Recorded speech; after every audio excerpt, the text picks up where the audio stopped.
Hey everyone, and welcome back to the channel. Have you ever felt like your own mind is your worst enemy? Like you're stuck in a loop of negative thoughts, worries, and self-doubt that you just can't shake? It's a struggle so many of us face every single day. We get trapped in what ifs and should haves, and it feels like we're just passengers in a runaway vehicle with our thoughts at the wheel. But what if I told you that you have the power to take back control? Not just to quiet the noise, but to actively steer your mind in a direction that serves you, empowers you, and helps you build the life you truly want. Today, we're diving deep into one of the most transformative skills you can ever learn, the power of controlling your mind. And trust me, it's not about some mystical, unattainable state of Zen. It's a practical, learnable skill, and by the end of this video, you'll have the first few keys to unlock it. So, what does it even mean to control your mind? Let us be clear, it's not about suppressing your thoughts or pretending negative feelings do not exist. That's like trying to hold a beach ball underwater. Sooner or later, it's going to pop up, probably with more force than before. Controlling your mind is about awareness. It's about becoming the observer of your thoughts, not the victim of them.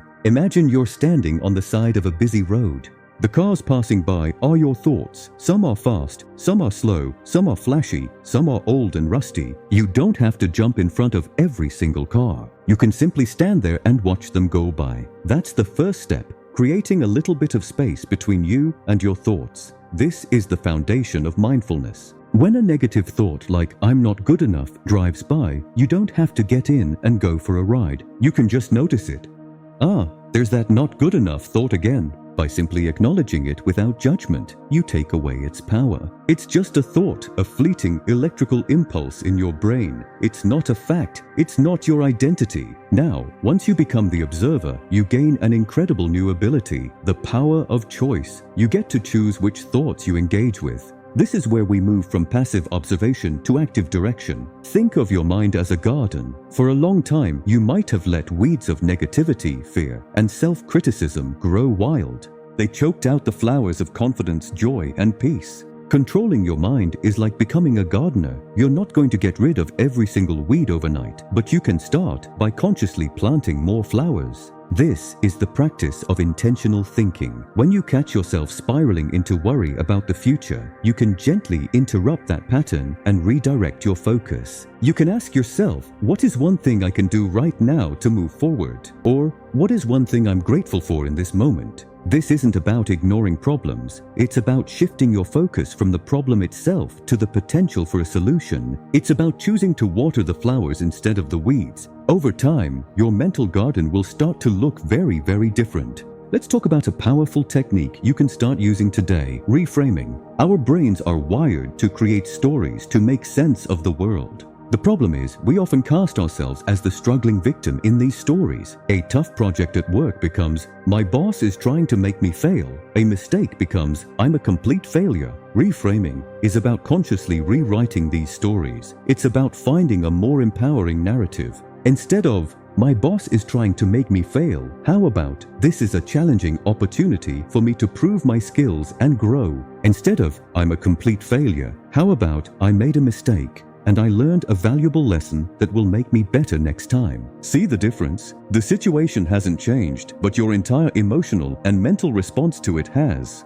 You move from a position of helplessness to a position of power and agency. This simple shift in perspective can be life-altering. It allows you to see setbacks not as roadblocks, but as detours that are teaching you something important. Another critical piece of this puzzle is understanding the connection between your mind and your body. They aren't separate entities, they are in constant communication. When you're stressed, your body tenses up, your heart rate increases, and your breathing becomes shallow. This physical state then sends signals back to your brain, telling it, "Hey, we're in danger," which just creates more stressful thoughts. It's a vicious cycle, but you can break it. The simplest way is through your breath. When you feel overwhelmed, take a moment to pause. Take a slow, deep breath in through your nose, feeling your belly expand, and then exhale slowly through your mouth. Do this 3 or 4 times. This simple act sends a powerful signal to your nervous system that you are safe.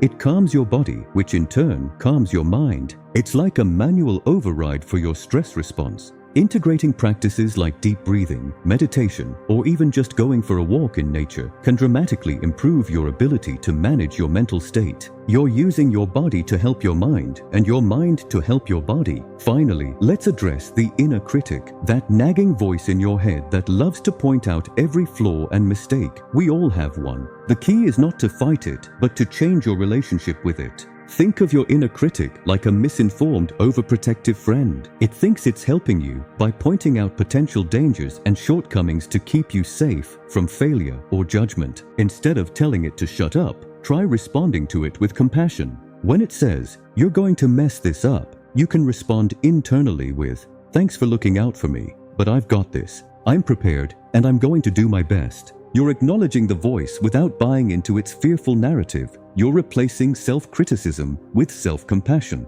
This practice, over time, rewires the neural pathways in your brain. The critical voice becomes quieter, and a kinder, more supportive inner coach begins to take its place. This is the ultimate act of controlling your mind, becoming your own greatest ally instead of your own worst enemy. So, to recap, controlling your mind isn't about thought suppression. It's about awareness, becoming the observer of your thoughts. It's about choice, consciously deciding where to focus your attention, like a gardener tending to flowers. It's about reframing, rewriting your inner stories to be more empowering. It's about using your body, especially your breath, to calm your mind. And it's about treating yourself with compassion, transforming your inner critic into an inner coach. This isn't a one-time fix, it's a practice, a skill you develop over time. There will be days when it feels easy, and days when your mind feels like a chaotic storm. That's okay. The goal is not perfection, it's progress. Every time you catch a negative thought, every time you reframe a story, every time you take a deep breath, you are strengthening that muscle.